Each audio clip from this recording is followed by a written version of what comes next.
Tere tulemast sellesse suurepärasesse keskkoolide formaadis väitlusesse. Me väitleme täna teemal Eestis tuleks kaotada kohustuslik ajateenistus. Meil on ka kohtunikud Karoliine, Martin ja mina olen Oskar Saamuel. Kui teie olete valmis, siis jaatuse esimeseks kõneks kutsuksingi ette Miia.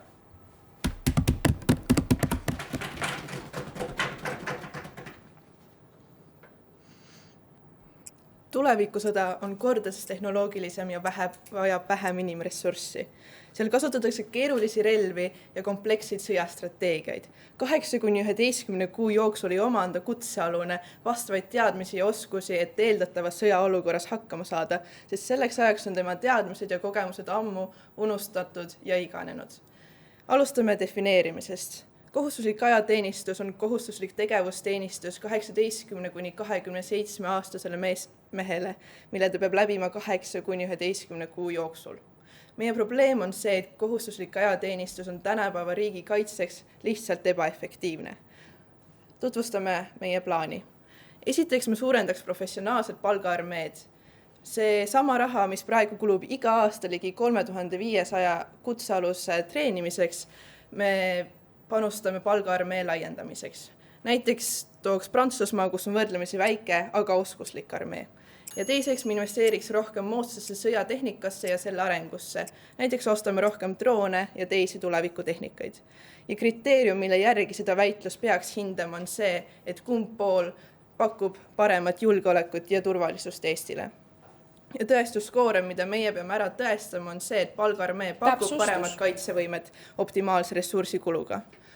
Ja meil on ka 3 argumenti. Mina räägin sellest, et palgaarmeel on kõrgem sõjavalmidus ja teiseks sellest, et ajateenistus on vastuolus kodaniku vabaduse õigustega ning kolmandaks räägib kriis ajateenija mõjust ajateenija tervisele. Ja.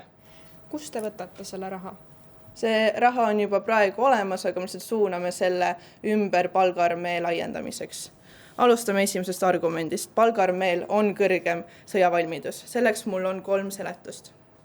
Esiteks, palgaarmeelane on kõrgemalt motiveeritud riiki kaitsma, sest see on tema töö ja see haakub tema maailmavaatega lihtsalt paremini kokku. Ajateenija läheb teenistusse tihti demotiveeritul, seega tal ei ole mitte kunagi sama motivatsiooni, mis on palgaarmeelasel. Näiteks ligi pooled kutsealused läksid ajateenistusse vastumeelselt või oleksid meelsemalt minema jätnud ja see on 2016. aasta Kaitseressursside Ameti uuringu raportist. Ja teiseks, pidevad koolitused, välismissioonid ja õppused on olulised osad palgaarmeelase tööst. Seega ta saab väga heal tasemel vilumuse, kogemuse ja oskuse hakkama saamiseks sõjaolukorras. Võrdluseks ei saa ajateenija mitte kunagi võrdväärset teadmiste ja kogemuste pagasid, sest kaitseväes käsitletakse riigikaitset pinnapealselt väga vähese aja jooksul. Näiteks ajateenistuses mängivad poisid 8 kuud sõda, öeldes püssipaugu asemel lask, teadvustamata, et tegelikult nad peaksid ka pingelises sõjaolukorras kunagi hakkama saama. Ja kolmandaks, suurem hulk reservväelasi ei tähenda paremat kaitsevalmidust. Kui oleks vaja näiteks homme sõtta minna, siis oleks neil lihtsalt vähene ettevalmistus ja aegunud teadmised. Näiteks kaitsevägi vahetas just hiljuti välja automaattulirelva Galil rahe vastu. Seega kõik varasemalt Galili kasutanud ajateenijad ei oska uut relva kasutada, sest neil ei ole neid vajalikke teadmisi ega oskusi. Seega palgaarmeelase teadmised on alati ajakohased ja ta suudab igal hetkel riigikaitset pakkuda. Suurem hulk reservväelasi ei võrdu parema kaitsevalmidusega, sest mobiliseeritud reservväelane on kasulik ainult siis, kui ta oskab tehnikat käsitleda ja suudab talle antud ülesandeid täita. Vahemärkus. Jah. Miks te arvate üldse, et inimesed tahaksid palgaarmeesse tulla? Sellepärast, et me suudame pakkuda näiteks neile konkurentsivõimelist palka ja ma liiguks edasi teise argumendi juurde. Ajateenistus on vastuolus kodaniku vabaduse ja õigustega. Igalt ajateenijalt võetakse ära tema võimalus eneseteostusele, liikumisvabadusele ja õiguse vabale valikule 11 kuu vältel. Neid õigusi tohiks ära võtta ainult siis, kui ei oleks muud valikut. Ma tõestasin ära esimeses argumendis, et meil on teisi alternatiive ja me ei peaks tagama meie kaitsevõimekust kellegi teise vabaduste ja õiguste arvelt. Ja seda tohiks ainult teha siis, kui selleks ei ole muud valikut. Võrdluseks näiteks tervishoius on arstid ise oma ameti valinud ja on tööl vabatahtlikult ja nii hoitakse üleval näiteks tervishoiusüsteemi. Ja näiteks koroonaga ei sundinud riik mitte kedagi haiglatesse appi minema, et tagada tervishoiusüsteemi toimimist. Aga riigikaitse puhul viiakse iga aasta mitu tuhat noort meest sunniviiselt metsa, võttes ajateenijatelt liikumisvabaduse ja õiguse eneseteostusele. Sunniviisiliselt kellegi kuhugi määramine ei ole normaalne, siis miks me seda ikka veel teeme, saates noori üht kõige ohtlikumat ja raskemat tööd tegema. Ja kokkuvõtteks, sõjaolukorras peaks mööda Eestit taga ajama kõiki kunagi ajateenistust läbinud mehi ja naisi, kes tegelikult ei tea uutest tehnoloogiatest mitte midagi ja pole vaimselt ega füüsiliselt valmis sõtta minema. Seega meil oleks lihtsalt väga suur mass inimesi, kes ei suuda pakkuda Eestile kaitsevõimet, mille pakkumine on ka ajateenistuse eesmärk. Ja võrdluseks on meil palgaarmee, kelle teadmised ja oskused on alati kõige värskemad ja nad on igal hetkel valmis sõjaks ja on alati ka kohe olemas. Aitäh! Aitäh, Miia! Nüüd on minut aega mõtlemiseks eitaval võistkonnal.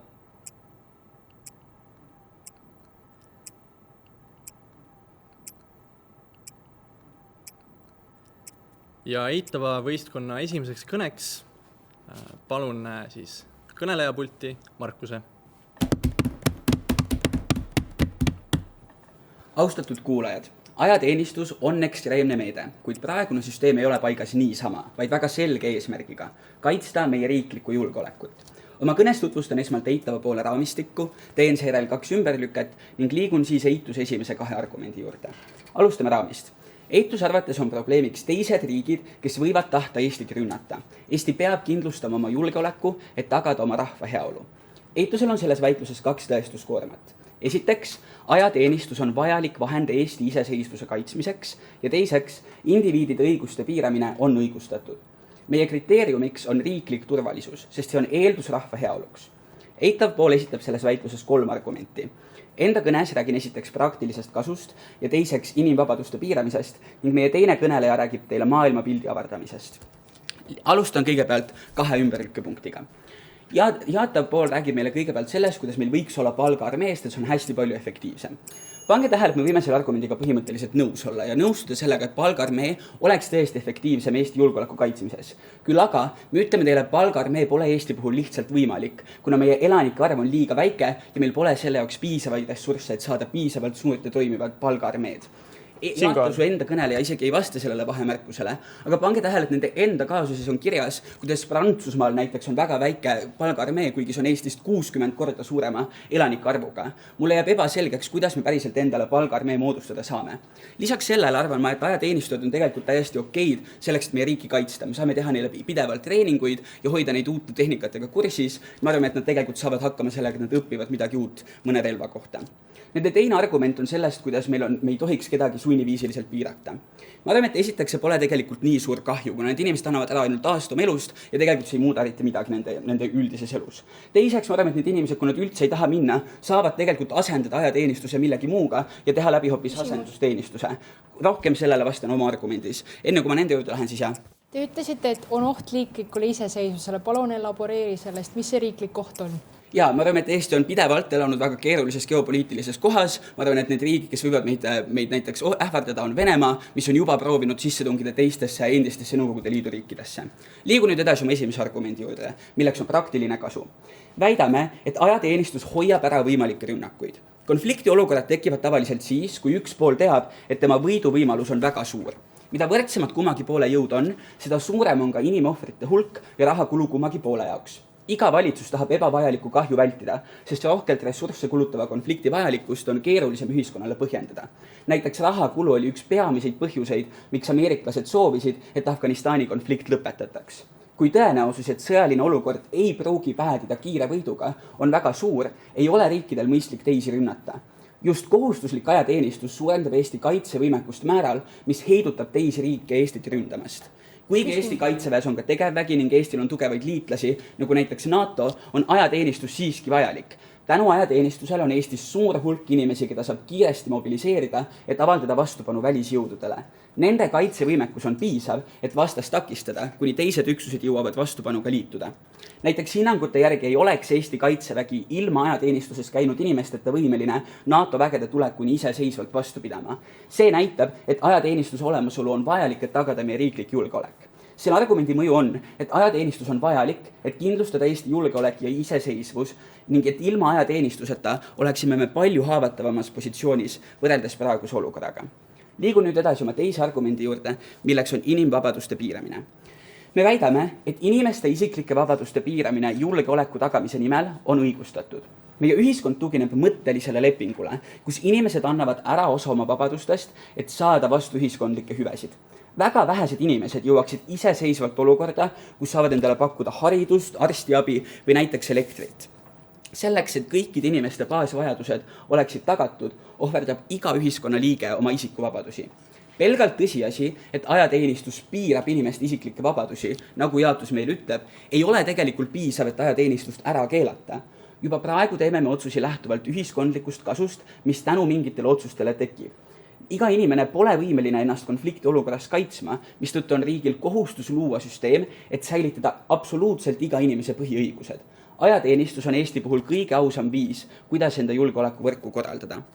Mõne inimese isikuvabaduste piiramist õigustab juba lihtsalt see, et kogu ühiskond on seeläbi paremini kaitstud. Seega, kui jaotusel on õigus, et mõned mehed saavad väga palju kahju sellest, et nad ajateenistusse lähevad, siis see on õigustatud, kuna läbi selle otsuse saab kasu terve ühiskond, kuna nad teavad, et Eestit ei ähvarda enam välisvaenlased.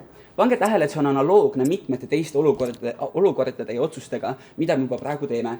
Näiteks, inimesel on õigus eraomandile, kui nad peavad siiski makse maksma, et tervel ühiskonnal oleks võimalik nautida riiklikke teenuseid. Samamoodi on kõikidel inimestel kohustus käia koolis, lihtsalt sellepärast, et kui meil on rohkem haritud inimesi, siis me suudame tagada suurema sotsiaalse arengu.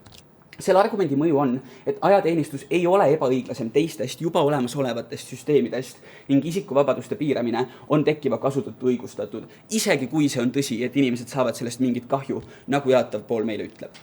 Head kuulajad, ajateenistuskohustuse kaotamisest on mõtet rääkida alles siis, kui meil on olemas mõni muu toimiv alternatiiv.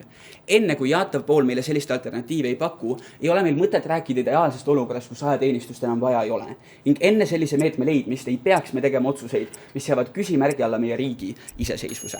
Aitäh! Aitäh, Markus! Ja jaatuse teiseks kõneks kutsun ette Karl Hendriku.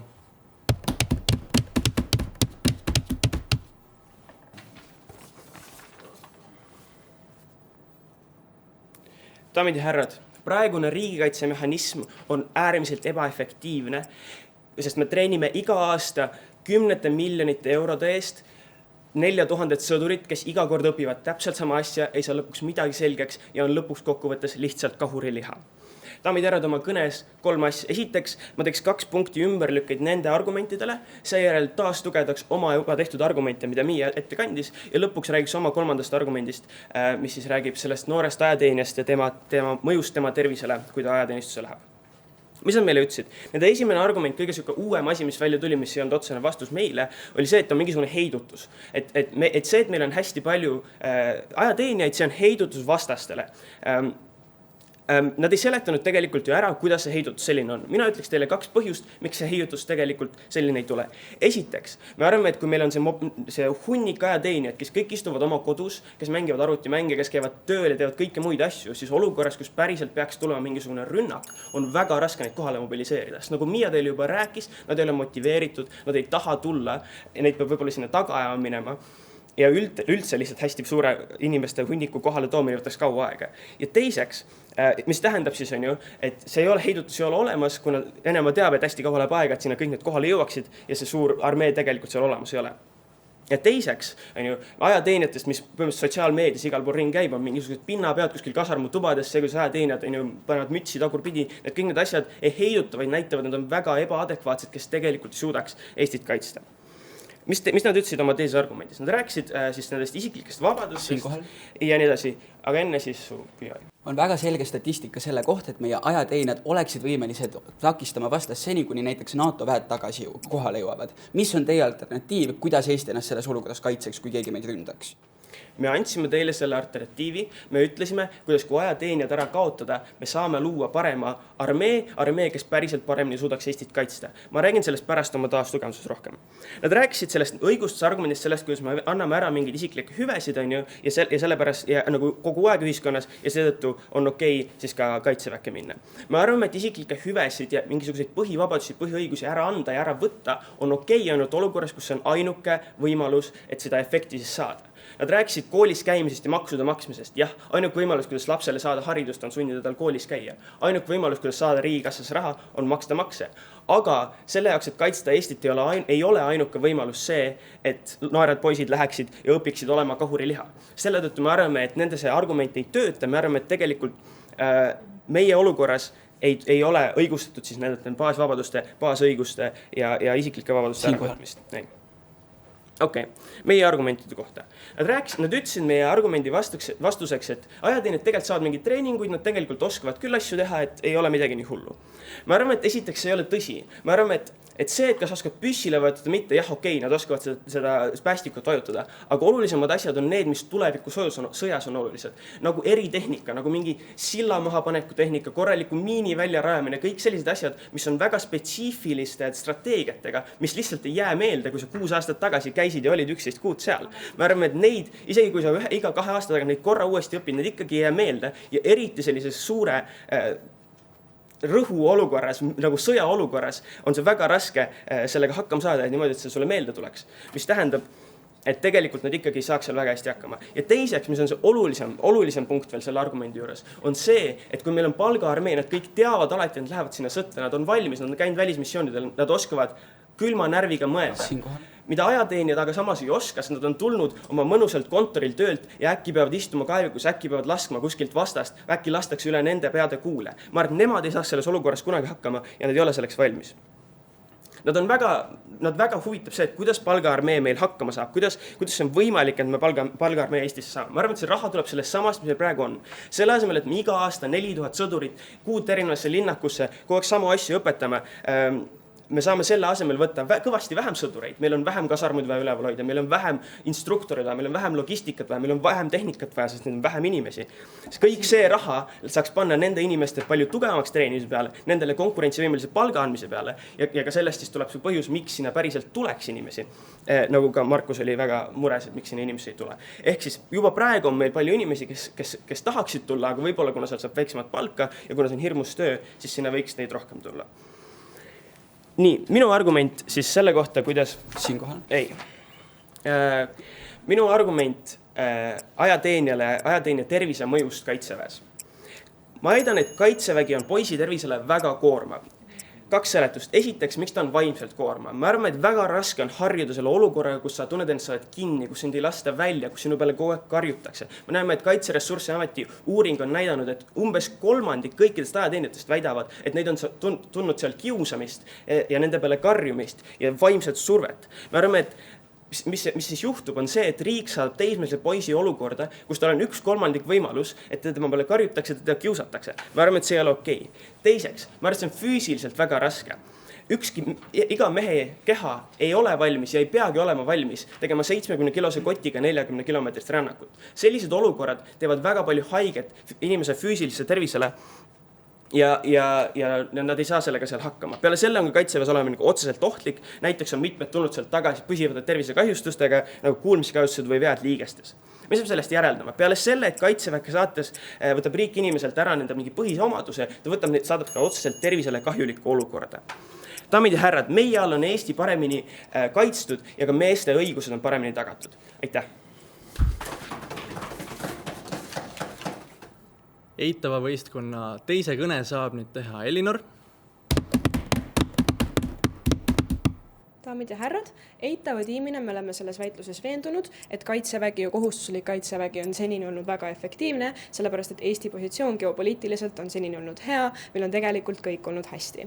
Mida mina oma kõnes teen? Kõigepealt ma teen 3 ümberlükket, ma teen kõikidel nendel argumentidel ümberlükket, siis ma taas tugevdan meie kaasust 2 punkti all ja kolmandaks ma räägin siis enda argumentist, milleks on maailmapildi avardamine. Kõigepealt räägime ümberlüketest. Nende esimene argument ütles, et nendel on kõrgem sõjavalmidus. Vastan nende esimesele argumendile. Nad argumenteerisid ja põhjendasid seda 3 punkti all. Esiteks seda, et ajateenija on rohkem motiveeritud või tähendab vastupidi, ajateenija on vähem motiveeritud ja rohkem motiveeritud on siis see kaitse elukutseline ajateenija. Ma arvan, et sõjaolukorras, kus sul on surmahirm ja kus sa tahad, et sinu riik ja riigi positsioon oleks tagatud, see ise ära ei sureks, motivatsioon ei ole enam nii oluline faktor. Sa oled motiveeritud selle poolest, et sa tahad elada, sa oled motiveeritud sellepärast, et sa tahad, et sinu riik säiliks. Teine punkt, mida nad ütlesid, on see, et palgaarmeelane saab hakkama ja kaitseväe treening on väga pinnapealne. Ma ütleks, et sõjavägi ei peaks tegema inimesest superkangelast. Sõjaväe ülesanne on õpetada inimesele, kuidas käsitleda relva, sõjaväe ülesanne on õpetada inimesele, kuidas kaevata kaevikud, sest et need on lõppkokkuvõttes need asjad, mis on sõjas kõige olulisemad esmased teadmised. Teised teadmised õpib inimene juba päriselt selles olukorras ära. 3. argumendina nad ütlesid, et suurem hulk inimesi ei tähenda seda paremat kaitset, sest et nad ei oska midagi. Ma ütleks, et see ei tähenda, et see peab olema ilmtingimata kõige parem kaitse, aga see on parem heidutusmehhanism, sellepärast et lõppkokkuvõttes see nii-öelda suurem kahju on võrdväärne. Teiseks, räägime siis nendest, räägime siis nende 3. argumendist, räägime siis sellest, mida meile just räägiti, kuidas meil on mentaalne ja füüsiline kahju. Esiteks mentaalse kahju kohta. Me ütleme, et see ongi kahetsusväärne. Kaitseväes peaks olema reform, kus me toome välja mingisugused vaimse tervise spetsialistid, kuidas me suudame seda kogemust teha inimestele inimlikumaks. Me ei peagi kaitsma olukorda, kus kaitseväelastel on päriselt halb. Füüsilise kahju kohta. Mul on 2 vastust. Esiteks, meil on juba ennetav arstlik komisjon, mis tähendab seda, et sa ei pea minema sinna, kui sul on tõsiselt väga tugev tervisemure. Aga teiseks, kaitseväes on olemas arstid, on ka olemas kohapealne tervislik abi. Räägime siis taas tugevusest, aga enne seda palun. Aga oluline ei olegi ju see, et seal võib midagi juhtuda. Muidugi seal on arstid, muidugi seal on kõik abi olemas. Oluline on see, et riik saadab selle mehe sinna, kus tal on suur võimalus, et temaga midagi sellist juhtub, mis sest, et see pärast võib-olla ära parandatakse. Jah, ja me ütleme, et see on õigustatud. Räägime taas tugevusest. Esiteks praktiline kasu, mida nad ütlesid. Nende teine kõneleja ütles, et neil on hunnik ajateenijaid, keda on raske kohale mobiliseerida. Kui nad ise ütlevad samal ajal, et palgaarmee on kogu aeg missioonil, et palgaarmee on erinevates kohtades laiali, siis mul on raske uskuda, kuidas see on võrdluses ilmtingimata parem variant. Teiseks, alati on kaitseväes olemas ju mingisugune algne baas inimesi, kes on koha peal ja kes on üle Eesti laiali mobiliseeritud. Seega me arvame, et see ümberlüke ei päde. Teine asi, mida nad ütlevad, on see, et ajateenijatel on halb maine, sest nad postitavad sotsiaalmeediasse pilte, kus nad lõbutsevad. Ma arvan, et ma lihtsalt ei usu seda. See pigem on reklaam sellele, et nendele inimestele meeldib ajateenistuses olla ja neile meeldib see kogemus, mida nad sealt saavad ja nad on motiveeritud oma riiki kaitsma. Aga teise taas tugevdusena räägime sellest inimvabaduste piiramisest, mis oli ka nende argument. Me ütlesime, et me piirame juba lähtuvalt ühiskondlikust kasust, aga nemad ütlesid, et meil ei ole muud, et seda me teeme ainult sellises olukorras, kus meil ei ole alternatiivi. Aga daamid ja härrad, meil ei olegi. Me oleme tõestanud teile 2 kõnes seda, või 1 kõnes ja nüüd juba teises seda, kuidas see alternatiiv kukub kokku, sest et isegi riik nagu Prantsusmaa, millel on Eestist rohkem raha, ka sellel riigil on raskusi selle asja säilitamisega, ka sellel riigil on raske sinna konstantselt raha investeerida. Läti on märkimisväärselt halvema kaitsevõimega, kui seda on Eesti või kui seda on Leedu, lihtsalt sellepärast, et neil on palgaarmee. Juba statistika tõestab, et meil ei olegi muud alternatiivi ja see on see põhjus, miks me peaksime ja miks see on õigustatud, kui me teeme seda asja, kui me jätkame Eesti hetkest valikut. Räägime 3. argumendist, mis on meie 3. argument, ehk siis maailmapildi avardamine. Me väidame, et kaitsevägi vähendab inimeste sallimatust teiste suhtes ja seega see tugevdab ka elu väljaspool militaariat. Vaatame, mis toimub Eestis noortega enne kaitseväkke astumist. 2 asja. Esiteks, me vaatame, et koolis käivad noored suhtlevad ainult nende inimestega, kes on neile võimalikult sarnased. See tähendab seda, et eliitkoolide õpilased on koondunud elitistlikusse mulli, samamoodi nagu tavakoolide õpilased räägivad ainult nende enda koolikaaslastega. Teiseks, suur osa inimestest on koondunud internetis nendele sobivasse keskkonda. Nad seostavad ennast vaid sarnaste maailmavaadetega inimestega, mis vahel eraldavad linnainimesi maainimestest, eestlaseid venelastest ja eliitkoolide õpilasi tavakoolide õpilastest. Need 2 asja on äärmiselt kahjulikud, sest see loob inimesele väga kitsa kuvandi laiast maailmast ning toidab vale eelarvamusi, mis on juba väga, väga suur probleem. Mis juhtub, kui noored lähevad kaitseväkke ja mis muutub meie plaani all? Ma arvan, et 2 asja. Olukorras, kus inimene on 8 või 11 kuuks sunnitud olema koos teiste täiesti erinevate inimestega, on ilmne, et tekivad uued sõprussuhted. Juba lihtsalt sellepärast, et sul on konstantne kaugus oma perekonnast, sul on konstantne kaugus nendest sõpradest, keda sa muidu valiksid näha, sa ilmselt lood uusi sõprussuhteid ja kaitseväes on see täiesti suvalises järjekorras, sul on rühmakaaslased ja toakaaslased inimesed, kellega sa võib-olla kunagi ei suhtle. Teiseks, paljud ülesanded kaitseväes nõuavad koostööd ja nõuavad veendumust, et teine inimene saab ka hakkama, seega lõppkokkuvõttes sa näed, et pinge all on kõik samasugused. See argument on oluline just sellepärast, et see on ka oluline riigi julgeoleku perspektiivist, kuna riiki on väga kerge lõhestada, kui konfliktid eksisteerivad ka riigisiseselt. Seda kas või sellepärast, et riigi ressurss ei kulu enam vastasel juhul erinevate ühiskondlike lõhede lahendamisele, vaid see kulub tähelepanule, mida nad saaksid anda siis väljaspool seda militaariat. Head kuulajad, ajateenistuse mõjud võivad olla laiemad kui vastupanuvõimekus esimese rünnaku vastu. Sundolukorras koostöö muudab inimesed tolereerivamateks ja muudab meie ühiskonnaga kokkuvõttes palju ühtsemaks, kui ta seda kunagi varem olnud on. Kõikidel nendel põhjustel mul on väga hea meel olla Eitavas tiimis. Aitäh! Ja jaatava viimase konstruktiivse kõne ehk kolmanda kõne teeb meile nüüd Kristina. Lugupeetud daamid ja härrad, me arvame, et me oleme teile jaotusest ära näidanud, kuidas tegelikult meil on neid finantsilisi ressursse, et seda palgaarmeed üleval hoida. Me oleme teile näidanud, kust raha tuleb kas või sellest, et me ei pea enam 144 000 poissi toitma või raha tuleb ka sellest, et me ei pea neid üle Eesti taga otsima, et nad tuleks üldse ajateenistusse. Me ütleme, et tegelikult seda raha on ja me saame seda palgaarmeed väga edukalt teha. Ma teen siin kolmandas kõnes 3 asja. Esiteks ma räägin sellest peamisest väitlusküsimusest, ehk siis millises maailmas päriselt on parem riigikaitse. Teiseks räägin sellest, kes riigil on õigus inimesi kontrollida ja kolmandaks natuke sellest ajateenija perspektiivist ka ja kuidas temad seal elada on. Esiteks räägime sellest, miks palgaarmee on parem ja miks meie maailmas on parem riigikaitse. Meie ütleme, et ajateenijal on alati puudulik motivatsioon. Mis opositsioon selle peale vastas on see, et kui sa oled sõjaolukorras, siis sa tegelikult oled valmis oma riiki kaitsma ja need oskused sa saad. Aga palun pange tähele, et tegelikult küsimus ei seisne selles. Meie argumentatsioon oli see, et selle väljaõppe ajal, selle ajateenistusperioodi jooksul sul ei ole motivatsiooni õppida, sest esiteks sinu elu jäi pausile sellepärast, et sina oled kohustatud midagi tegema. Veel enam, tegelikult need ei haaku su maailmavaadetega ka. Sina tahaksid minna ülikooli, õppida arstiks või juristiks, aga selle asemel sa pead õppima teise 4000 poisiga marssima. Me ütleme, et tegelikult see ei tekita motivatsiooni nendes ajateenijates. Nii. Ja siis nad ütlesid veel ka seda, et tegelikult ei pea väga palju üldse õppima, et kui lähed sõtta, siis õpid. Tegelikult see ei ole see nagu kaasus, mida nad tahavad kaitsta. Nende eesmärk oleks võimalikult palju neid poisse ette valmistada, sest kui päriselt see sõjaline olukord tekib, siis kui need poisid on oskamatud, siis nad muutuvadki selleks kahurilihaks ja tegelikult ei paku üldse mingit kaitset Eesti riigile.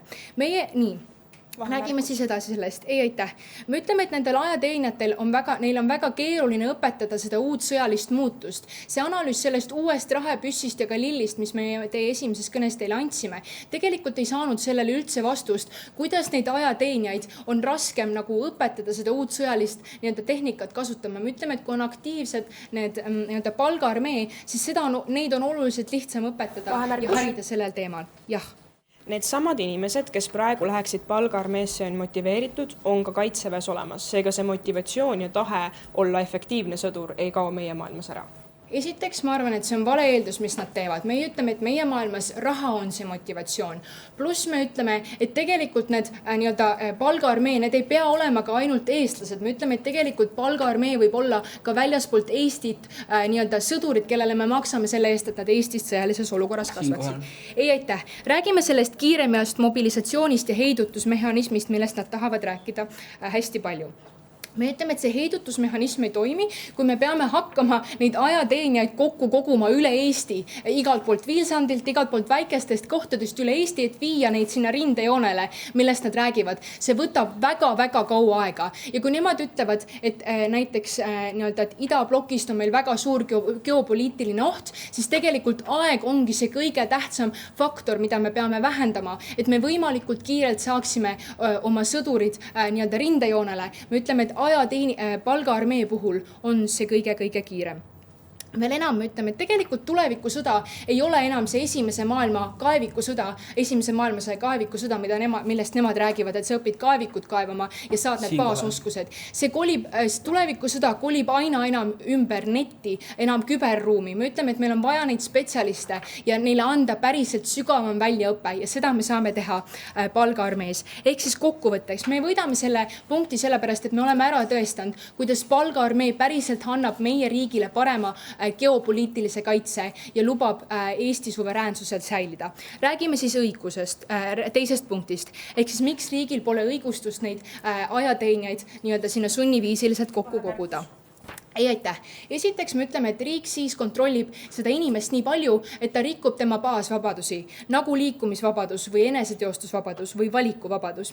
Me ütleme, et inimene pole riigile mitte millegi eest võlgu. Ta on maksude näol enda kohustused juba täitnud ja nemad ütlevad, nad tõmbavad siin paralleele kaamerate ja maksude maksmisega. Aga palun pange tähele, et see tegelikult ei ole see paralleel, mida nad saavad tõmmata. Sest see, kui sina maksad natuke makse või tänaval on mõni kaamera rohkem, siis tegelikult see ei mõjuta, sinu elu nii suurel määral, kui see, et sina oled 11 kuud kinni selles kasarmus ja pead tegema asju vastu enda tahtmist ja sinu vabadused on piiratud. See on proportsioonist täiesti väljas. Nii, siis nad ütlesid, et terve ühiskond on parem, kui on ajateenistus. Aga pange tähele, et selle argumendi eeldus tegelikult on see, et ajateenistus tagab parema riigikaitse, mille ma ka oma eelmises punktis tegelikult juba ümber lükkasin. Ehk siis täpselt samamoodi see argument ka kaob. Ja veel, me näiteks, kui isegi koroona ajal oleks olnud väga mõistlik viia kõik Eesti inimesed haiglatesse appi, et koroonapatsiente aidata, siis seda me ei teinud, sest me oleks pannud inimese aktiivsesse ohuolukorda. Ei, aitäh. Me ütleme, et tegelikult seda me ei teinud ja tänu sellele me usume riigina, et me ei peaks panema inimesi aktiivselt sellisesse halba olukorda. Aga ruttu sellest, miks see poisil on halb ka sellele ajateenijale siis. Nemad vastasid oma eelmises kõnes, et tegelikult me saame ajateenistust reformida. Kuhu maani nad siis seda reformivad? Kui nad teevad selle hästi toredaks ja selliseks sõbralikuks ja kõigil on seal mõnus olla, siis tegelikult see ju kaotab ära ajateenistuse eesmärgi. Ajateenistus peab olema tugev sõjaline ja seal peabki olema ebamugav. Nad ei saa muuta seda niivõrd palju positiivsemaks ja paremaks kohaks, sest siis enam ajateenistus ei täida üldse seda eesmärki. Me oleme teile tõestanud ära, kuidas tegelikult tuleb parem riigikaitse palgaarmeega ja kuidas see ei ole õigustatud, et me viime need ajateenijad sellisse raskesse olukorda. Sellepärast jaotus. Aitäh! Eitavast võistkonnast tuleb nüüd kolmandat kõne tegema Andreas.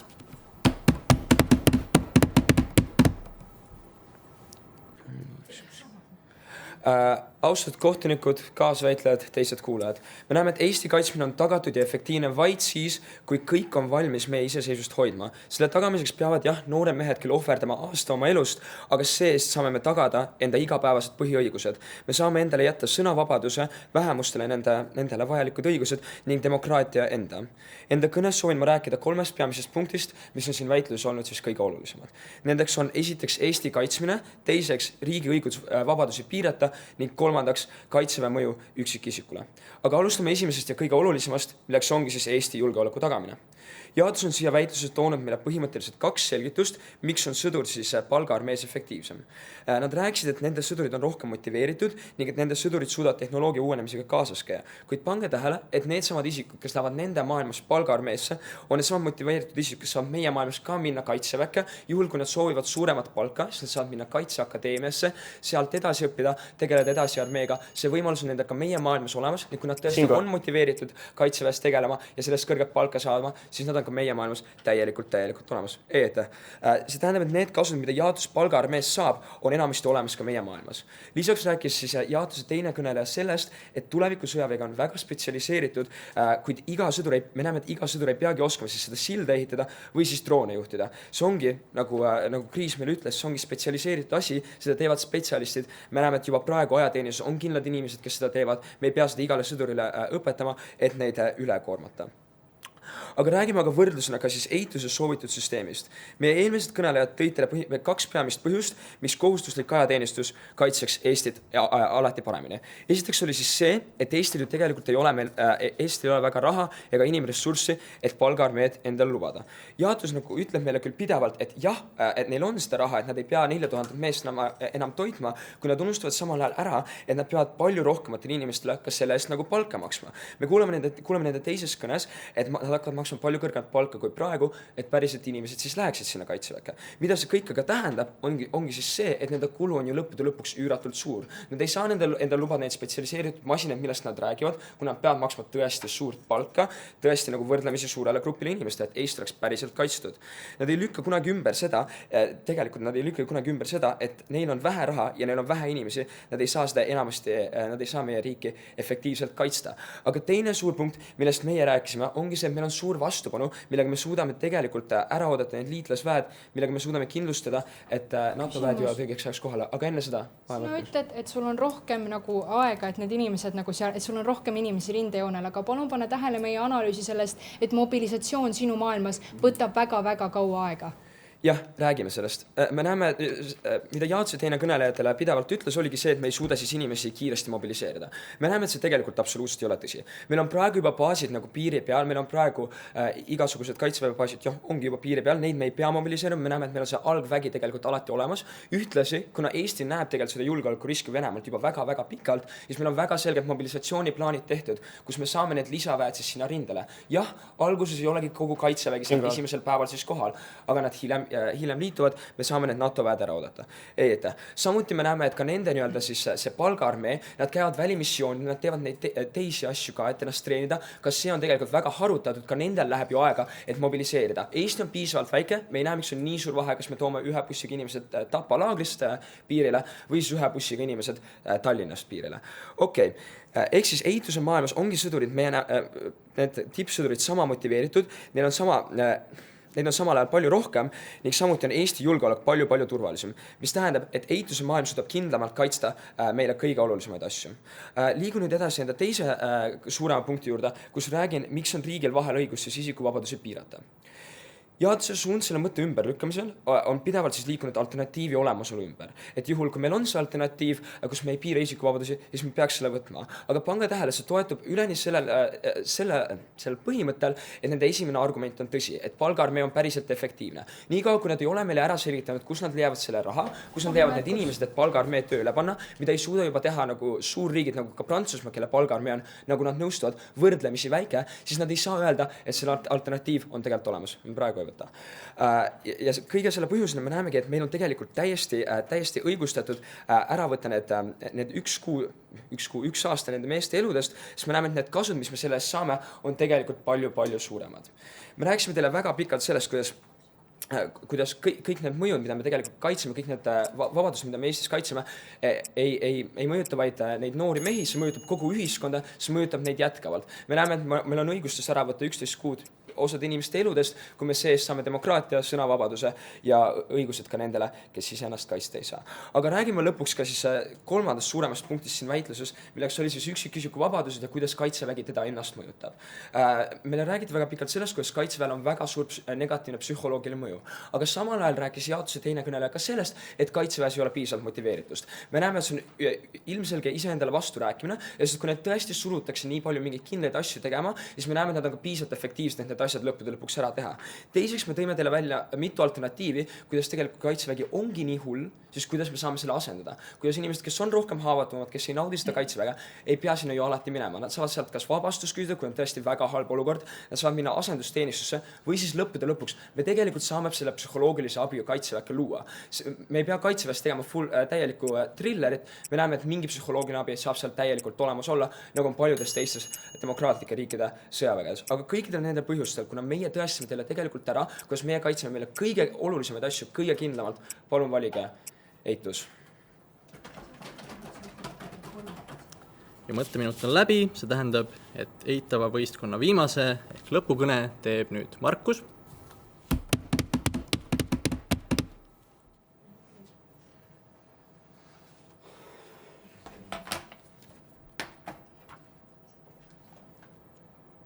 Austatud kuulajad, jaotus võib meile ükskõik kui kaua rääkida sellest, et palgaarmee on hästi efektiivne, aga nende peamine tõestuskoorem on ülepea näidata, et see palgaarmee saaks Eestis olemas olla. Enda kõnes räägime 2 asjast. Esiteks, kas palgaarmee on üldsegi võimalus ja teiseks praktilisest küsimusest meie poolel. Alustame sellest esimesest. Jaotus ütleb pidevalt, et jah, neil on hästi hea võimalus teha palgaarmee päriselt teoks, sellepärast, et nad ei pea enam 4000 meest toitma. Nad unustavad kõige selle keskel ära, et nad peavad palju rohkematele inimestele palju rohkem palka maksma, kui hetkel seda tegevväelastele tehakse. Me kuuleme teises kõnes, et meil on vaja motivatsiooni tõsta, mis tõttu need palganumbrid oleksid tõeliselt suured. Kõik see tähendab, et nad tegelikult ei selgita, miks palgaarmee oleks niivõrd palju odavam, nagu nad seda terve väitluse jooksul meile öelda tahavad. See omakorda tähendab, et nad tegelikult ei saa kõiki neid lahedaid masinaid või lisaväljaõpet, mida nad tahavad nendele inimestele pakkuma hakata. Nad tegelikult ei lükka mitte kunagi ümber seda, mida me oleme esimesest kõnest peale öelnud, et Eestil on liiga vähe raha ja liiga vähe inimesi, et mõistliku suurusega palgaarmeed päriselt tekitada. Me arvame, et Läti on väga analoogne selle olukorraga, mis on Eestis ja me oleme teisest kõnest alates teile rääkinud sellest, kuidas Lätil tegelikult ei ole piisavalt efektiivsed palgaarmeed, et NATO vägede tulekuni ära oodata ja tegelikult peaksid sõltuma Eesti ajateenistujatel. Kui see ei näita, et meie ajateenistus on efektiivsem kui mingi halb palgaarmee, mida me saame siin riikides teha, siis ma arvan, et ma ei tea, mis seda teeb. Ilmselgelt palgaarmeed ei saa piisavalt efektiivselt siin meil läbi viia. See tähendab seda, et me võidame tegelikult ka punkti selle võimalikkuse kohta ja võidame ka punkti õigustuse kohta, kuna ainuke asi, mida jaatav pool sellele kunagi vastu ütleb, on lihtsalt see, et meil on alternatiive, mis tõttu me ei peaks ajateenistust kasutama. Kuna me oleme näidanud tegelikult neid alternatiive ei ole, siis see argument püsib ka, sest nende ainuke ümberlükkepunkt kukub. Aga räägime nüüd teisest punktist, milleks on praktiline kasu. Nad ütlevad seda, et meil ei toimi tegelikult ajateenistus, kuna meil on aeglane mobilisatsioon ja inimestel puudub motivatsioon. Aeglase mobilisatsiooni kohta ei ole neil aga probleemi enda 3. kõnes väita, et me võime võtta inimesi teistest riikidest, kes ei pea statsionaarselt Eestis kohal olema. See ei tundu mulle kõige kiirem mobiliseerumine. Aga teiseks, pange tähele, et see on peamine asi, mida Eesti ajateenistujad õpivad, on see, et kuidas jõuda õigeks ajaks õigesse kohta, kui midagi peaks tegelikult juhtuma. Ma ei tea, kas keegi vastastiimist on ajateenistuses käinud, aga mina olen ja mul on väga selge ettekujutus sellest, et mida ma konflikti olukorras tegelikult tegema peaksin. Motivatsiooni kohta oleme me öelnud seda, et neid inimesi on lihtsalt piisavalt palju, et ei pea olema kõige rohkem motiveeritud, sest et lihtsalt numbritega nad saavad oma töö tehtud. Aga lisaks seda, et kõik need inimesed, kes nende maailmas võib-olla läheksid palgaarmeesse, on ju meie maailmas ka olemas ja on täpselt sama motiveeritud, kuna see on midagi, mida neile meeldib teha. Ja ilmselt on juba need tegevväelased. Meie selgitame, kuidas ajateenistuses käinud inimesed on tegelikult võimelised vastast takistama lisajõudude tulekuni, mis on ainuke asi, mida me neilt tegelikult ootame. Keegi ei arva, et ajateenistujad on need, kes võidavad Eesti jaoks sõja, kui see sõda päriselt peaks tekkima, küll aga, et nad teevad võimalikuks selle, et see sõda üldsegi jõuaks faasi, kus meil on võimalus võita. Seda nad teevad, mistõttu mul on väga hea meel seista eitaval poolel. Aitäh! Ja selle väitluse kõige viimase kõne teeb nüüd Karl-Henrik. Daamid ja härrad, meie maailmas on riigil alati parem või vähemalt sama hea julgeolek kui eituse maailmas, sellepärast et meil on efektiivselt treenitud, kõrgelt treenitud ja valmisolekus sõdurid, kes päriselt oskavad rindel midagi teha, mitte nii nagu vastastel on peatakanad, kes jooksevad ringi kasarmu ümber, nad ei oma kiivrit suitsunurgast üles. Ma räägin teile 2 asjast. Esiteks, meie suurem kriteerium oli siin kõige parem julgeolek Eesti riigile. Ja teiseks räägin siis sellest õigustusasjast või sellest, et miks me peaksime lubama üldse ajateenistuse minna. Esiteks, mis me oleme rääkinud, põhiliselt on see, et eitus ütleb, et meil ei ole võimalik palgaarmeed üleval hoida. Ma arvan, et see ei ole tõsi. Ma arvan, me mõlemad teeme siin mingit pseudomatemaatikat natuke, et kuhu poole raha rohkem läheb, on ju. Aga ma arvan, mis on fakt, on see, et kui meil on nii palju inimesi praegu, kelle alla läheb nii palju raha, nagu mitmeid 10 miljoneid iga aasta, kommunaallogistika kõige peale, igal ühel neist on vaja oma relva, iga 2 inimese peale on vaja oma autot, igal ühel on vaja oma tuba ja voodit. Kui kõik need rahakulutused maha võtta, siis nagu loogiline on, et mega palju raha jääb alles. Selle mega palju raha eest me saame nendele vähematele inimestele anda paremat väljaõpet. Ja mis on oluline, et nad saavad iga aasta uut väljaõpet, nad saavad kogu aeg targemaks, mitte ei tule see ajateenija sinna ja saab ühe aastaga selle relva selgeks ja siis mingid väiksemad asjad veel ja siis tuleb uus, saab sama asja õppima. Vaid me saame raha palju efektiivsemalt kasutada, iga aasta õpetada uusi asju ja teha väga kõrge tasemelise kaitseüksuse. Me arvame, et see, et isegi kui neid on vähe, siis fakt, et nad on nii kõrge tasemelised, neil on saanud saanud palju väljaõpet ja nad on kõik motiveeritud, kuna me saame pakkuda neile kõrgetasemelist palka, on siis parem kui see, et meil on hunnik inimesi, kes ei tea, mida nad teevad, kes on stressiolukorras, kes ei võib-olla isegi tule kohale ja kelle kohale toomiseks läheb hästi palju aega.